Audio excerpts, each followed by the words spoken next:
యోహాను సువార్త 4వ అధ్యాయము 23-24 వచనములు కలిసి చదువుకుందాం. దయచేసి ప్రతి ఒక్కరూ బైబిల్ తెరవాలి, ప్రతి ఒక్కరూ బైబిల్ చదవాలి, బిగ్గరగా చదవాలి.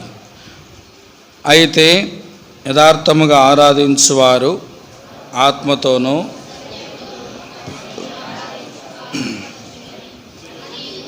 ఇంకా గట్టిగా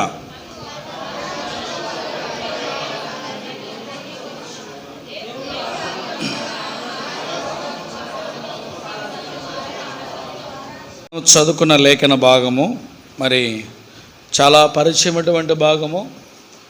దాదాపుగా ప్రతి మందిరములో సెవెన్ ఒక్క పాయింట్ సౌండ్ బెట్ ఇలాగా యోహాను సువార్త 4:24 దాదాపుగా ప్రతి మందిరంలో ఈ వాక్యాన్ని కూడా మనము రాసి ఉంచి ఉంటాం కదా. దేవుణ్ణి మనము ఆరాధించాలి, ఎందుకు ఆరాధించాలి అన్నటువంటి సంగతులు మనకు తెలుసు. కానీ ఈరోజు మళ్ళా ప్రభువు మాట్లాడేటువంటి నూతనమైన విధానంలో దేవుని వాక్యాన్ని మనం ధ్యానిస్తాం. వాక్యాన్ని శ్రద్ధగా వినాలా. మీరు బైబిల్ చదువుదామన్నప్పుడు మాత్రమే బైబిల్ చదవాలా, మిగిలినప్పుడు నన్ను చూడాలా. ఎందుకంటే మీరు వినకపోతే నేను ఏమర్థం చేసుకుంటానంటే ఈ వాక్యం మీకు అర్థం కాలేదు అన్నటువంటి అభిప్రాయం నాకు కలగవచ్చు, నా మాటలు మీకు అర్థం అవ్వలేదని అభిప్రాయం నాకు కలగవచ్చు. లేదంటే మీకు వాక్యం మీద శ్రద్ధ లేదు, మీకు వచ్చిన ఆరాధనను ఏదో ఒకటి చేసి వెళ్ళిపోతారని నేను అనుకోవచ్చు కదా. కాబట్టి ఇటువంటి అనుమానాలకు తావు లేకుండా శ్రద్ధగా వాక్యం వినడానికి ప్రయత్నం చేస్తాం. ఎందుకంటే వాక్యము వినాలా, వినకుండా ఉంటే మనం నరకానికి వెళ్తాం. విన్నారు ఎప్పుడన్నా ఈ మాట? వాక్యం వినకపోతే మనం ఎక్కడికి వెళ్తాం? నిజమేనా? నిజమేంటరా? నేను ఊరికి చెప్పట్లే, ఒట్టికి చెప్పట్లే. ఎందుకంటే వాక్యాన్ని ఆధారం చేసుకుని మాట్లాడతాను. వినటం వలన మనకి ఏం కలుగుతుందండి కదా. అంటే వింటే విశ్వాసం, అంటే దేవుని మీద నమ్మకము, ఇంకా మనం ఎలా ఉండాలి, ఎలా జీవించాలి, ఎలా ఉంటే మనము దేవునికి ప్రియముగా ఉంటాం, ఎలా ఉంటే పరలోకం వెళతాం అన్న సంగతులు మనకు తెలుస్తుంది. అసలు వినకపోతే, తెలియకపోతే మనం ఏ విధంగా సిద్ధపరచబడగలం? వినటం వలన ఏం కలుగుతుందంట? విశ్వాసము లేకుండా దేవునికి ఇష్టడై ఉండుట. దేవునికి ఇష్టముగా ఉండాలంటే మనకేముండాలా? విశ్వాసం కావాలంటే ఏం చేయాలా? వినాలా కదా. ఇప్పుడు దేవునికి ఇష్టము లేకుండా పరలోక రాజ్యం వెళ్ళగలమా కదా. అంటే ఇప్పుడు వాక్యం వినకపోతే మనం ఏం పోగొట్టుకుంటాం? నిజమా కాదా? కాబట్టి వాక్యాన్ని శ్రద్ధగా విందాం. ఖచ్చితంగా నేను ఆరాధన వర్తమానాన్ని అరగంట లోపు ముగించడానికి ప్రయత్నం చేస్తాను, ముగిస్తాను కూడా. 20 నిమిషాలే అనుకున్నాను, మేబీ అటు ఇటు. సరే, త్వరగా వాక్యంలోకి వెళ్ళిపోదాం. యోహాను సువార్త 4వ అధ్యాయం 24వ వచనంలో అక్కడ స్పష్టంగా ఏం రాయబడిందంటే, తప్పకుండా ప్రభువును ఆరాధించాలా, అయితే యథార్థంగా ఆరాధించాలా, హృదయపూర్వకంగా ఆరాధించాలా, ఆత్మను కలిగి ఆరాధించాలని రాయబడి ఉంది. ఇప్పుడు నా ప్రశ్న ఏంటంటే, ఎందుకు దేవుని మనం ఆరాధించాలా? దేవుని మనం ఎందుకు ఆరాధించాలా? దీనికి ఇంకొక మాట నేను ఒక ఇంట్రడక్షన్లో ఒక మాట చెప్పి మళ్ళీ వాక్యంలోకి వెళతాను. పరలోకములోను భూలోకములోను నిరంతరము ఉండేటువంటిది ఏంటండి? ఆరాధన మాత్రమే. పరలోకంలో ప్రార్థన చెయ్యం. ఎందుకంటే పరలోకంలో మనకు ఏ అవసరతలు ఉండవు. వింటున్నారండి? అర్థమవుతుందమ్మా? పరలోకంలో మనకు ఏ అవసరతలు ఉండవు. అక్కడ ప్రభువును ఆరాధించడం తప్ప ఇంకా ఏమి మనం చేయలేం. సో దానిని మనము భూలోకములోనే ప్రభువును మనం ఆరాధిస్తే మనస్ఫూర్తిగా ప్రభు ఎంత సంతోషిస్తాడు. అర్థమవుతుందా? దానికి మీకు అర్థం కావడానికి ఒక మాట చెప్తాను. మీరు ఒక జాబ్కి, ఒక ఉద్యోగానికి అప్లై చేశారు. మీకు ఇంటర్వ్యూలో అక్కడ ఉన్నటువంటి ఇంటర్వ్యూ చేసేటువంటి వారు ఒక క్వశ్చన్ వేస్తారు. నువ్వు ఎంత ఎక్స్పెక్ట్ చేస్తున్నావు నీ శాలరీ అని అడుగుతారు. ఎంత ఎక్స్పెక్ట్ చేస్తున్నావు, నీకు ఎంత జీతం కావాలా ఈ పని చేయడానికి అని అడుగుతారు. అప్పుడు నువ్వు మనసులో అనుకుంటావు, నాకు 20,000 అయితే చాలు, కానీ నేను 20 అడిగితే వాళ్ళు 15 ఇస్తారేమో అని చెప్పి మనం ఏం అడుగుతాం? 25 లేదా 30 అడుగుతాం కదా. అంతే, అక్కడి నుంచి కాస్త ఏదో తగ్గుద్ది, మనం అనుకున్న ఫిగరు వచ్చేస్తుంది అని మన ఆలోచన. ఒకవేళ నీవు చెప్పడము 30,000 అని చెప్పావు, కానీ వాళ్ళ మాట విని కూడా నీకు 60,000 జీతం ఇస్తామన్నారు అనుకోండి, నీకు ఎలా ఉంటుంది? ఎంత సంతోషం, ఎంత కృతజ్ఞతగా, ఎంత సంతోషంగా పనిచేస్తావంటే 9 గంటలకు ఆఫీస్ అంటే 15 నిమిషాల ముందే పోయి వెయిట్ చేస్తావు అక్కడ. కొత్తలో మళ్ళీ చేయవు అనుకో, అది వేరే విషయం. పరలోకములోని దేవుని మహిమపరిచేది ఇప్పుడు భూమి మీదనే దేవుడు నీకు అవకాశం ఇచ్చినాడు. ఇప్పుడు దేవుడికి తృప్తిపరచగలిగేటువంటి ఏకైక మార్గము ఆరాధనే. మానవుడు దేవుని తృప్తిపరచగలిగేది ఏకైక మార్గం ఏంటి అంటే ఆరాధన ద్వారానే ప్రభుని మనం సంతృప్తిపరచగలం. అంటే నీవు ఇవ్వగలిగింది ఏదైనా ఉందంటే అది దేవునికి, ఆయన సంతోషంగా తీసుకోగలిగింది ఏదైనా ఉందంటే అది ఆరాధన మాత్రమే. ఇటువంటి మరి విలువైన ఆరాధనను మనము యాంత్రికంగా చేస్తూ వెళితే ప్రతి ఆదివారము మనకు అది ఉపయోగకరంగా ఉండదు. సరే, ఆరాధన ఎప్పుడెప్పుడు చేయాలా? ఆదివారం మాత్రమేనా? ఎప్పుడెప్పుడు చేయాలా? ప్రతిరోజు చేయాలా? దేన్ని బట్టి చేయాలంటే ప్రతి విషయం ముందును మీరు కృతజ్ఞతాస్తులు, ప్రతి విషయంలో. అంటే ఆ ప్రతిలో లాభం ఉంది, నష్టం ఉంది. అర్థమవుతుందా? ఆరోగ్యం ఉంది, అనారోగ్యం ఉంది, ఐశ్వర్యం ఉంది, దరిద్రం ఉంది. దేనిలోనైనా కూడా నువ్వు ప్రభువును స్తుతించగలిగేటువంటి సామర్థ్యం నీకు వస్తే నీవు తప్పకుండా ప్రభువును సంతోషపెట్టేవాడివే అవుతావు. కాబట్టి మన జీవితంలో ఈ ఆరాధన యొక్క ప్రాముఖ్యతను మనం గ్రహించాలా. మీకు ఒక విషయం చెబుతాను. జనరల్గా కొంచెం, కానీ వర్షిప్ చేయడానికి మనకు అవకాశం లేకపోయా. ఏంటి దీని అంటే దీనికి కారణం ఏంటంటే ఈ 100% యథార్థంగా చెబుతున్న సేవకులు తప్పైతే కాదు. ఎందుకంటే లేటుగా వదిలిపెడితే మీరు ఊరుకోరు కాబట్టి మాకెందుకు వచ్చిన గొడవ, ఇటు ఇద్దరు చేయండి ఆమెన్ అని చెప్పి పంపించేస్తున్నాం. ఇది దేవుడు మమ్మల్ని మెచ్చుకోడు, మిమ్మల్ని అసలు మెచ్చుకోడు, ఇద్దరిని మెచ్చుకోడు. ఏం దీంట్లో ఏం అనుమానం లేదు. మేము మిమ్మల్ని పోగొట్టుకోలేక దేవుని దగ్గర తలంచుకోవాల్సింది వస్తూ ఉంది. నేను చెప్పేది నిజమా కాదా అండి? ఈరోజు ఎంతమంది నిజంగా ఆరాధన చేయాలని ఆశ ఉంది? చేతులు ఎత్తండి. ఈరోజు నేను ఖచ్చితంగా ఆరాధన చేయాలనుకుంటున్నా వాళ్ళు. దేవునికి స్తోత్రం. ఎవరికి ఆశ లేదు, మా కోరికే నెరవేర్చబడింది. ఇద్దరు అనుకున్నాం. ప్రభువును ఆరాధించండి అని అంటే ఒక క్షణం కూడా ఆలోచన చేయకూడదు. కాబట్టి ఆ ఆశ మనకు లేదు అని అంటే ప్రభువు మీద మనకు ప్రేమ లేదు అని అర్థం.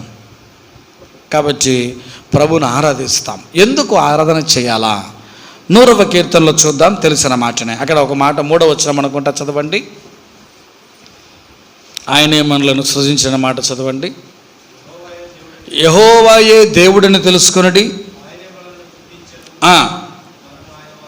చాలనా? గమనించండి, దేవుని ఎందుకు ఆరాధించాలంటే ఫస్ట్ ఆఫ్ ఆల్ ఆయన మనలను పుట్టించినటువంటి వాడు. నువ్వు ఇప్పుడు ఇక్కడ ఉన్నావు అనంటే నీ తల్లిదండ్రులు కాదు కారణం, నీవు కాదు కారణం. నిన్ను నన్ను దేవుడు ఏం చేశాడు? పుట్టించాడు. అమ్మా వింటున్నారా? దేవుడు మనల్ని పుట్టించినటువంటి వాడు. దీనికి అర్థమవడని మనం చెప్తా. పిల్లవాడు లేదా ఒక కుమారుడు కుమార్తె ఉన్నారు. వాళ్ళు తల్లిదండ్రులను, కొంతమంది పెద్దోళ్ళు అయినాక తల్లిదండ్రులను కొడతా ఉంటారు, తిడతా ఉంటారు. ఇరుగు పొరుగు వాళ్ళు ఏమంటారంటే, వీడు చూడు వాళ్ళ నాన్న కొడుతున్నాడు, వాళ్ళమ్మని తిడుతున్నాడు, వాళ్ళని లెక్క లేకుండా మాట్లాడుతున్నాడు. చిన్నప్పుడు వాళ్ళమ్మ వాడిని ఎట్లా సాకింది, వాళ్ళ నాన్న వాడిని ఎంత ప్రేమించాడు, వాడు కోరిందల్లా ఇచ్చాడు, వాడు ఈ స్కూల్లో చేరుతానంటే ఆ స్కూల్లో జాయిన్ చేశాడు, అక్కడ బాగలేదంటే ఇంకొక స్కూల్ చేశాడు, సైకిల్ కావాలంటే స్కూటర్ ఇచ్చాడు, స్కూటర్ కావాలంటే కారు ఇచ్చాడు. నిజమా కాదా? అంటే తల్లిదండ్రులను అగౌరవపరుస్తే, అంటే పుట్టించిన వారిని అగౌరవపరుస్తే ఆ వ్యక్తికి గౌరవం ఉంటుందా, అవమానం అవుతుందా? గట్టిగా చెప్పాలి నాకు. మరి మనల్ని పుట్టించిన దేవుని మనము ఆరాధించకపోతే, ఆయన ఘనపరచకపోతే, అప్పుడప్పుడు కొంతమంది ఇంటర్వ్యూస్ వింటూ ఉంటాం. అది నిజమో కాదో దేవునికి తెలియాలా. కొంతమంది సెలబ్రిటీస్ వీళ్ళు వాళ్ళ పేరెంట్స్ గురించి చాలా గొప్పగా చెప్పుకుంటూ ఉంటారు. మరి ఆఫ్ స్క్రీన్లో ఎలా ఉంటారో నాకు తెలియదు, కానీ ఆన్ స్క్రీన్లో మాత్రమో భలే పొగుడుతూ ఉంటారు. వాళ్ళ దయ వల్ల ఇట్లా ఉన్నాను, వాళ్ళ పుణ్యమే, వాళ్ళు ఇట్లా సాకినారు కాబట్టి మా అమ్మకు కారు, బంగళా, డబ్బులు సమస్తం మంచిదే. మరి మన జీవితంలో మనల్ని పుట్టించిన దేవుని విషయంలో మనం ఎట్లా ఉన్నాం? ప్రభువుకు మనం ఏమిచ్చి తృప్తిపరచగలం? ఒక గుడ్డాయన ఒక పాట రాసినాడు, నీవు చేసిన ఉపకారములకు నేనేమి చెల్లింతును, వేలాది నదులంత విస్తార తైలము నీకిచ్చిన చాలునా, గర్భఫలమైన నా జ్యేష్ఠ పుత్రుని నీకిచ్చిన చాలునా. దేవునికి ఏమిస్తే సరిపోతుంది? ఆయన మన ఎడల చూపిన ప్రేమకు మనం ఏమిచ్చే రుణం తీర్చుకోగలం? అమ్మా వింటున్నారా వాక్యం?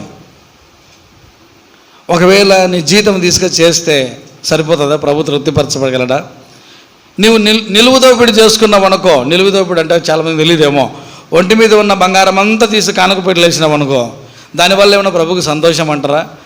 బైబిల్లో రాయబడి ఉంది, ఒక నది అంత విస్తారమైన తైలం ఇచ్చినా కూడా ప్రభు ప్రేమకు సాటి కాదు. నీ బిడ్డను తీసుకొచ్చి బలిచ్చినా కూడా ప్రభు ప్రేమకు సాటి కాదు. ప్రభు ప్రేమకు సాటి కాదు. ఎందుకు కాదనంటే, దేవుడు మనల్ని పుట్టించడమే కాదు కానీ మనల్ని ప్రేమించి ఈ లోకానికి వచ్చినాడు. ఈ లోకములో మానవుడు ఎలా ఉన్నాడంటే, మనము చూడొద్దు కానీ ఆదికాండం 6వ అధ్యాయంలో మనుషుని యొక్క ఆలోచనలు, ఊహలు, తలంపులు ఎల్లప్పుడూ కేవలము చెడ్డవి. మనిషిలో మంచిదంటూ ఏది లేదు. ఈ చెడిపోయిన వాణ్ణి, ఈ యొక్క నాశనమునకు పాత్రుని మానవుణ్ణి, పాపముతో నిండినటువంటి వాడిని మనం గమనిస్తూ ఉంటాం. అక్కడక్కడ టౌన్లోకి పోయినప్పుడు ఆ యొక్క వైన్ షాప్ దగ్గరనో లేకపోతే సినిమా థియేటర్ దగ్గరనో ఒక డ్రైనేజీ కాలువ పోతూ ఉంటుంది. ఆ డ్రైనేజీ కాలువ పక్కన ఒకడు పడుకోని ఉంటాడు హాయిగా.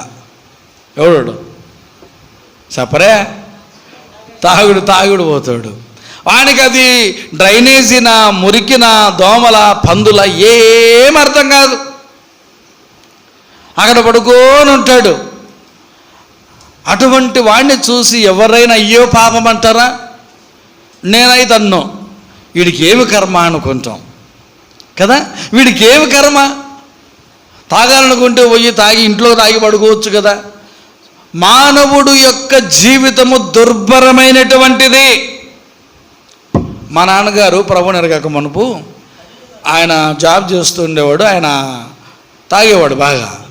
ఒక రోజంట ఆయన చెప్పేవాడు, ఎక్కువ సెకండ్ షోలకు వెళ్తారంట ఈ తాగేవాళ్ళు.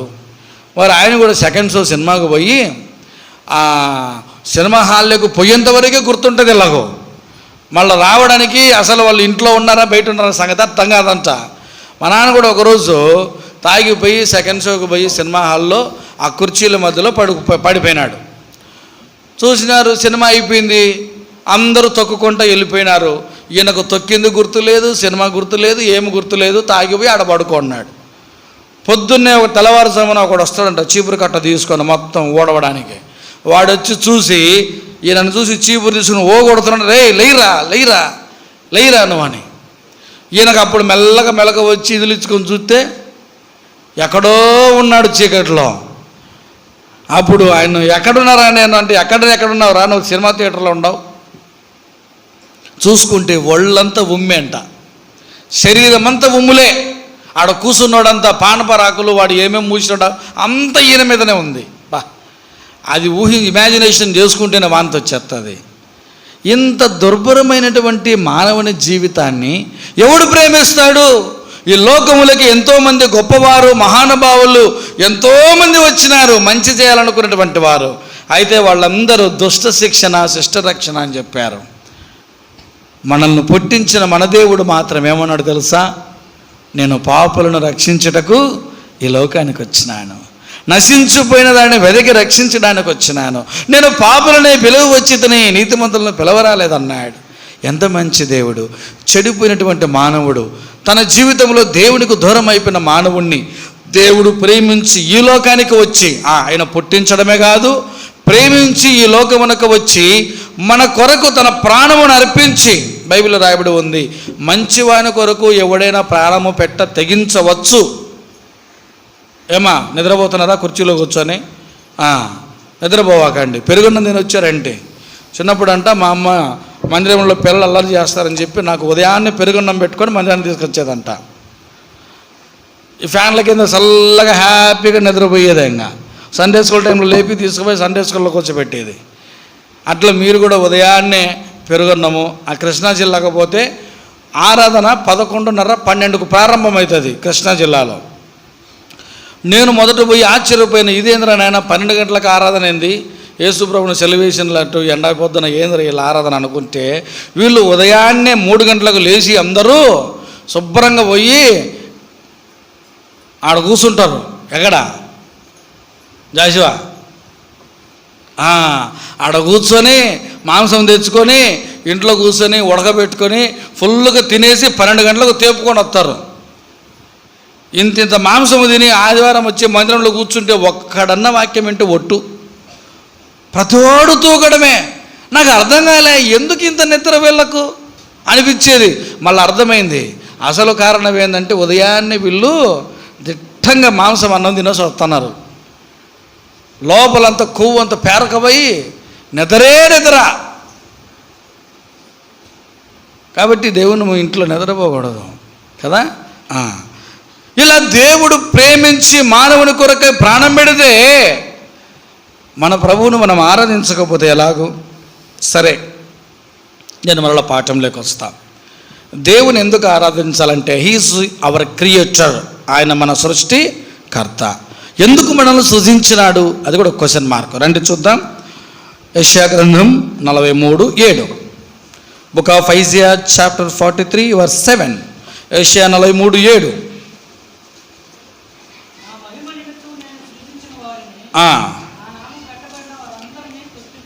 చాలు. నా మహిమ నిమిత్తము నేను సృజించిన వారిని.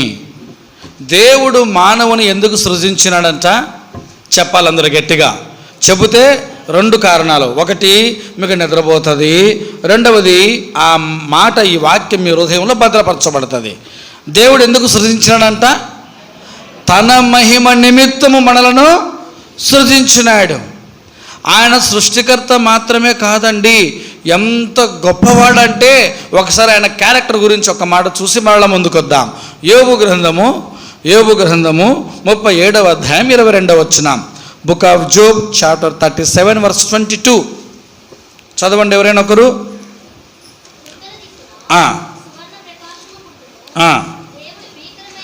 దేవుడు భీకరమైన మహిమను గమనించండి. ఆయన భీకరమైన మహిమ గలవాడు కాబట్టి మానవుణ్ణి తన మహిమ కొరకై సృజించుకున్నాడు. మీరు జాగ్రత్తగా వింటే అర్థమవుతుంది వాక్యం. దేవుణ్ణి మనం ఎందుకు ఆరాధించాలి? గట్టిగా చెప్పాలా? మన సృష్టికర్త కాబట్టి కదా. ఎందుకు ఆరాధించాలి? ఆయన మన సృష్టికర్త కాబట్టి. ఎందుకు సృజించినాడు మనలను? తన మహిమ కొరకై. ఆయన ఎటువంటి వాడు? భీకరమైనటువంటి మహిమ గలవాడు. నేను గత రాత్రి కూడా చెప్పాను, దేవుడు పరిశుద్ధుడు కాబట్టి మనల్ని కూడా పరిశుద్ధులుగా చేసినాడు. ఇప్పుడు ఆరాధనలో ఆయన మహిమ కలిగిన వాడు కాబట్టి మనల్ని కూడా మహిమ గలవాడు, తన మహిమ కొరకై మనల్ని సృజించుకున్నాడు. అలాగున దేవుడు తన మహిమ కొరకై మనల్ని సృజించాడు. ఈ మహిమ ఏం చేస్తుందంట చూడండి, వాక్యముల నుండి చూద్దాం. Book of exodus chapter 15:2. నిర్గమాకాండము 15వ అధ్యాయం 2వ వచనం. యెహోవాయే నా బలము, నా గానము, ఆయన నాకు రక్షణయు ఆయను.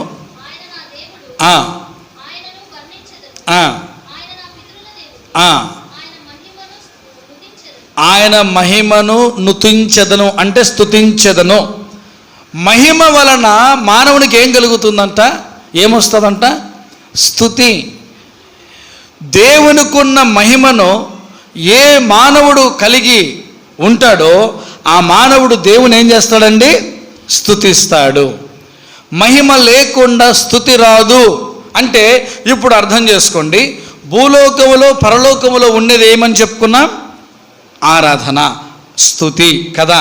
అంటే ఇప్పుడు ఆయనను మహిమ కొరకై మనల్ని సృజించుకున్నాడు అని అంటే మనల్ని ఎక్కడ ఉంచాలి ఆయన ఉద్దేశం? చెప్పండి గట్టిగా, అందరూ చెప్పండి. ఎక్కడ? పరలోకం. అంటే మనల్ని సృజించడానికి గల కారణం ఏంటంటే మనల్ని ఎల్లప్పుడూ తనతోనే ఉంచుకోవాలనే దేవుని యొక్క ఉద్దేశం. అది ఆయన యొక్క ఆశ. మహిమ వలన స్తుతి వస్తుంది. నిర్గమాకాండము 29:43 వచనం. నిర్గమాకాండం 29:43 త్వరగా.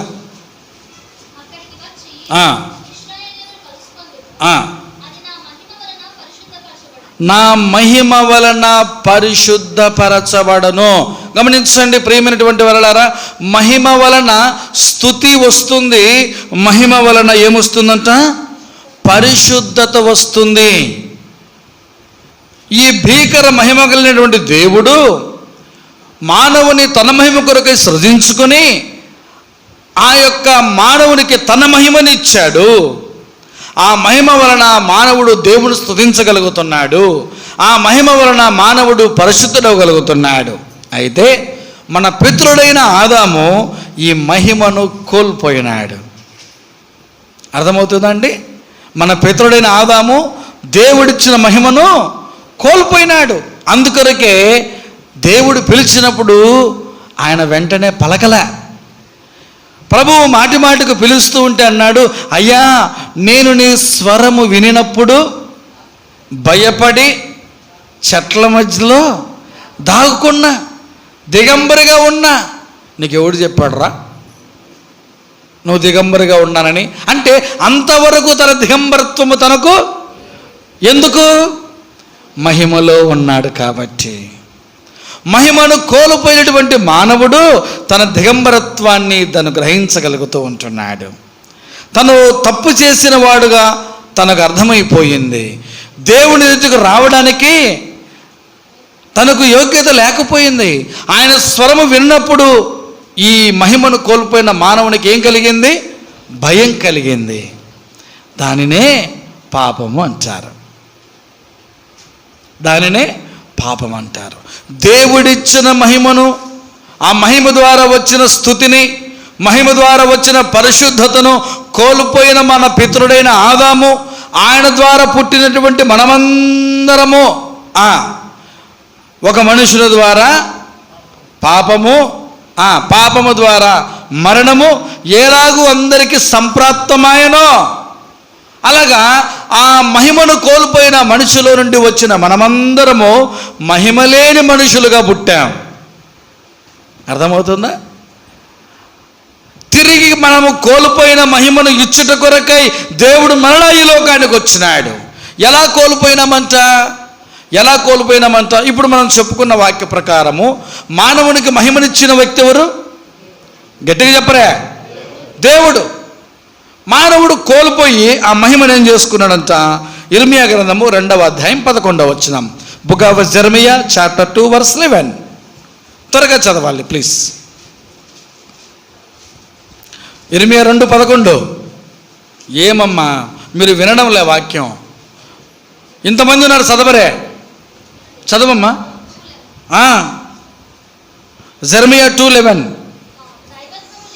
దైవత్వము లేని తమ దేవతలను ఏ జనమైనను ఎప్పుడైనాను మార్చుకొనినా నా ప్రజలు ప్రయోజనము లేని దాని కొరకై తన మహిమను మార్చుకొనిరి.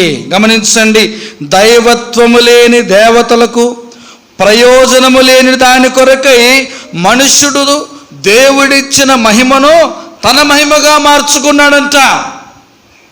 అందుకే ప్రభు అన్నాడు, నా మహిమను నేను డాష్ చెప్పాల, నా మహిమను నేను వేరెవరికి ఇచ్చువాడను కాను.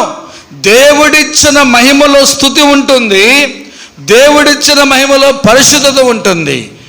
దేవుడిచ్చిన మహిమను కోల్పోయినటువంటి మానవునిలో పాపం ఉంటుంది. ఎలాంటి పాపం అంటే, ఇప్పుడు మరలా ఒకసారి మనం ఏదైనా తోటకి వెళ్దాం. ఏదైనా తోటలో హవ్వ సర్పరూపంలో ఉన్నటువంటి అపవాది మాట్లాడుకుంటున్నారు. అప్పుడు హవ్వకు ఏమని ఆశ పెట్టింది ఈ యొక్క సర్పరూపంలో ఉన్న అపవాది? చెప్పండి, మీరే చెప్పాలా, హవ్వలే చెప్పాలా? ఏమ్మా మీకు తెలియదా, లేకపోతే నన్ను టెస్ట్ చేస్తున్నారా? ఉండబ్బా, నువ్వు హవ్వ చెప్పని, ఆదమా నువ్వు ఆగు. చెప్పండి అక్క, అపవాది హవ్వతో ఏమి చెప్పింది? ఇంకా ఆదాములకు తొందర ఎక్కువైంది, ఎందుకంటే మీ గురించి చెప్పేది కదా ఇది. మీరు దేవతల వలె, అక్కడ పడిపోయిన అమ్మగారు, నువ్వు దేవతవైపోతావు అంటే, నా అబ్బా ఇంకేం కావాలా? దేవత అయితే ప్రసాదాలన్నీ నాకే, హారతులన్నీ నాకే, ఆరాధనలన్నీ నాకే, పట్టుచీరలన్నీ నాకే, పొగడతలన్నీ నాకే. నిజమా కాదా? అక్కడ పడిపోయింది అమ్మగారు. కాబట్టి తన మహిమను మార్చుకున్నటువంటి మానవుడు దేవుని మహిమను ప్రయోజనము లేని, దైవత్వము లేని, తనకు మహిమకరముగా ఉండడానికి మార్చుకున్నాడు. అందుకే పాపము చేసేవాడు. నేను అప్పుడప్పుడు ఇవి చూస్తూ ఉంటా, ఈ నిత్యానంద స్వామి వీళ్ళ వీడియోస్. అరే మనుషులే కదా, అసలు ఏమి చేయవాడు ఈ అంటే చాలు ఓ జనాలు ఎగబడి నవ్వుతూ ఉంటారు, చప్పట్లో కూడా. ఇంత అమాయకత్వం మీద, ఇంత ఏ మూర్ఖత్వం మీద అనిపిస్తుంది. వాక్యంలో రాయబడి ఉంది, ఇహలోక సంబంధమైన దేవత వారి మనోనేత్రములకు గుడితనం కలగజేసిందంట. మన కళ్ళు ఉన్నాయి కాబట్టి తప్పు అంటున్నాము, లేకపోతే మనం కూడా అదే కోవలో ఉండేటువంటి వారమే. మానవుడు దేవుడిచ్చేటువంటి మహిమను తన మహిమగా మార్చుకున్నాడు. దాని ద్వారా మానవుడు పాపములో పడిపోయి దేవునికి చాలా దూరం అయిపోయినాడు. నేను ముందుకెళ్తాను. రోమీయులకు రాసిన పత్రిక 1వ అధ్యాయం, తెలిసిన మాటనే చదవండి. 23-24 వచనాలు. Book of Roman chapter 1 verse 23 and 24. అన్నా నీ కాలు కింద పెట్టుకున్నా, కాలు మీద బైబిల్ పెట్టుకోబాకు, కాలు కింద పెట్టు, కాలు మీద బైబిల్ పెట్టుకోబాకు. చెప్పండి, చదవండి అమ్మా. రోమా 1:23-24. అక్షయుడకు దేవుని మహిమను క్షయమగు మనుషుల యొక్కయు, పశువుల యొక్కయు, చతుష్పాద జంతువుల యొక్కయు ప్రతిమా స్వరూపములుగా మార్చిరి. గమనించండి, ఇక్కడ ఎంత చక్కగా రాయబడి ఉందో. వారు అక్షయుడగు దేవుని మహిమను క్షయమగు మనుషుల యొక్క, పక్షుల యొక్క, చతుష్పాద జంతువుల యొక్క, పురుగుల యొక్క ప్రతిమా స్వరూపములుగా మార్చిరి. దేవుడు సృజించి తన మహిమ కొరకై మానవుని సృజించి తన మహిమతో నింపి ఆ మానవుల్లో స్తుతిని పెట్టి ఆ మానవుల్లో పరిశుద్ధతను పెడితే ఈ మానవుడు ప్రయోజనకరము లేని, దైవత్వము లేని, స్వప్రయోజనకు ఉపయోగపడేటువంటి విధానములో దేవుని మహిమను తన మహిమకు మార్చుకున్నాడు. అంత మాత్రమే కాదు, జంతువులు, పురుగులు, పక్షుల యొక్క విగ్రహములుగా మార్చి దేవుని మహిమను ఆ జీవము లేని వాటికి ఇచ్చి. 24వ వచనం. ఈ హేతువు చేత వారు తమ హృదయముల దురాశను అనుసరించి తమ శరీరములను పరస్పరము అవమానపరుచుకున్నట్లు దేవుడు వారిని అపవిత్రతకు, ఎప్పుడైతే దేవుని మహిమను తన మహిమగా మార్చుకున్నాడో, ఎప్పుడైతే దేవుని మహిమను ప్రతిమలకు, నిర్జీవమైన వాటికి మహిమగా మార్చినాడో, అప్పుడు దేవుడు మనుషుని అపవిత్రకు అప్పచెప్పేసినాడు. ఎవరైతే అపవిత్రులుగా మార్చబడ్డారో వారు ఏం చేస్తారంట? తీతు రాసిన పత్రిక 1వ అధ్యాయం 16వ వచనం. ఇది గత రాత్రి కూడా చదివించినట్లున్నా. తీతు రాసిన పత్రిక 1వ అధ్యాయం 16వ వచనం చదువు జాషువా. దేవుని ఎరుగుదుమని వారు చెప్పుకుందరు కానీ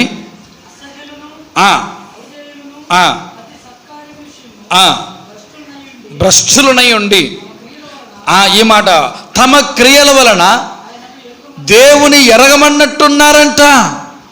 ఎవరైతే దేవుని మహిమను కోల్పోతారో వారిలో స్తుతి ఉండదు. తర్వాత వారిలో ఏముండదు? పరిశుద్ధత ఉండదు. దేవుని మహిమను వారి మహిమ కొరకై మార్చుకున్న వారు అవుతారు. దేవుని మహిమను నిర్జీవమైన వాటి విగ్రహములకు మహిమకరముగా ఉండేలాగా చూస్తారు. దేవుని మహిమను ఈ యొక్క చతుస్పాద జంతువుల యొక్క ప్రతిమలుగా మార్చి దానికి వారు ఆ మహిమను అప్పజెప్పడానికి ఇష్టపడుతూ ఉంటారు. అంత మాత్రమే కాదు, వారి యొక్క క్రియల వలన వారు దేవుని ఎరగమన్నట్టున్నారు.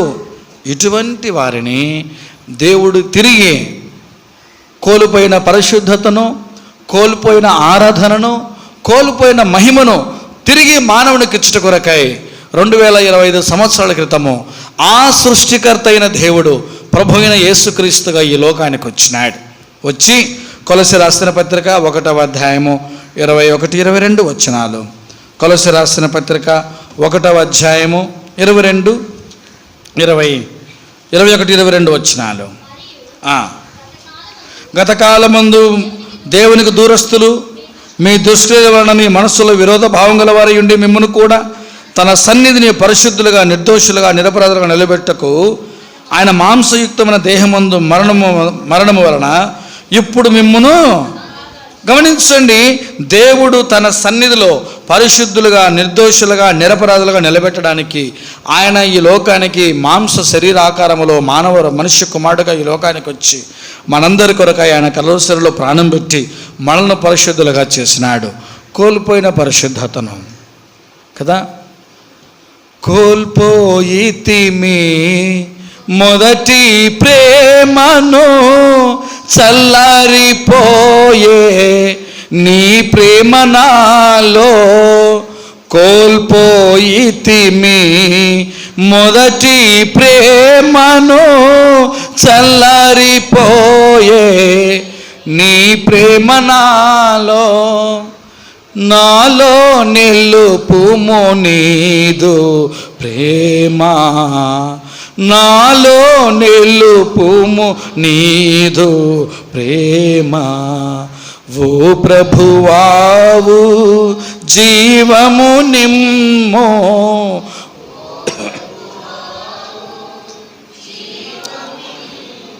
మొదటి ఆదాముకి అవకాశం లేదు. ఎందుకంటే దేవుని మాట వెనక దేవుని మహిమను కోల్పోయినాడు, పరిశుద్ధతను కోల్పోయినాడు, ఆరాధన కోల్పోయినాడు. మరలా ఏదైనా తోటలోకి ఎక్కడొస్తాడో అని చెప్పి ఏం చేశాడు దేవుడు? ఏదైనా తోట చుట్టూ ఖడ్గజాలలు, అగ్నిజాలను పెట్టాడు.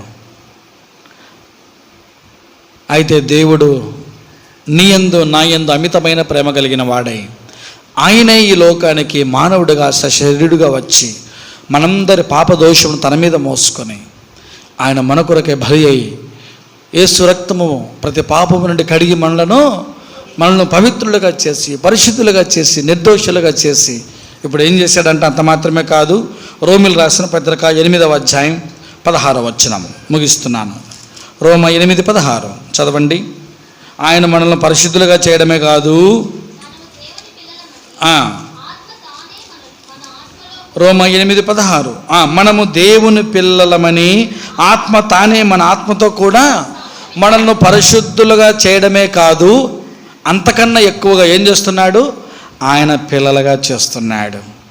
అదే అధ్యాయంలో కింద 17వ వచనం, మనము పిల్లలమైతే వారసులము, అనగా దేవుని వారసులము, క్రీస్తుతో కూడా మహిమ పొందుటకు ఆయనతో శ్రమ పడిన క్రీస్తుతోడి మనల్ని పరిశుద్ధులుగా చేయడమే కాదు, మనల్ని ఆయన బిడ్డలుగా చేసుకున్నాడు. అంత మాత్రమే కాదు, ఆయన వారసులుగా చేసుకున్నాడు. అంత మాత్రమే కాదు, కోల్పోయిన మహిమను మరల మనకిచ్చి ఆయనతో పాటు మనల్ని కూడా కూర్చుండబెట్టుకోబోతున్నాడు పరలోక రాజ్యములు. అందుకే యోహాను సువార్తలో చూడొద్దుగా అన్నాడు, నేనుండు స్థలములో మీరును ఉండులాగనా నేను మరలా వచ్చి మిమ్మల్ని. ఇటువంటి గొప్ప మహనీయుణ్ణి, భీకరమైన మహిమ కలిగిన దేవుణ్ణి మనం ఎలా ఆరాధించకుండా ఉండగలం? ప్రభువును మనస్సారా ఆరాధిస్తాం. దేవుడు తన వాక్యమును దీవించునుగాక.